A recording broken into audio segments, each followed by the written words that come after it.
Le dossier des étudiants internationaux dans les collèges privés a défrayé la manchette en 2020 et 2021. Plus on en apprenait, plus le dossier était consternant, plus il semblait exiger des actions urgentes de la part du gouvernement du Québec. Mais finalement, il n'en fut rien. Les collèges privés ont été exemptés du projet de loi 96 visant la protection de la langue française. Un rapport d'enquête les visant est sous scellé.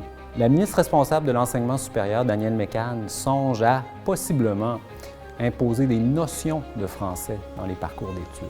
Pourquoi ce refus d'agir dans un dossier aussi vital pour l'avenir du français au Québec? À mon avis, il s'agit d'un effet de l'idéologie du libre choix de la langue d'enseignement, qui est une idéologie quasi-religieuse qui structure tout le débat en enseignement supérieur depuis des années. Cette politique du libre choix est en contradiction frontale avec les affirmations à l'effet que le français serait la langue officielle et que le français serait la langue commune. De plus, il faut comprendre que le Québec offre le libre choix non seulement à ses citoyens, mais aussi aux futurs immigrants. La grande majorité des étudiants internationaux au Québec est inscrite non pas en vue d'obtenir un diplôme, mais comme première étape dans un processus d'immigration. En 2014, Ottawa a lancé sa nouvelle stratégie en matière d'éducation, stratégie qui visait à doubler le nombre d'étudiants internationaux au Canada d'ici 2022.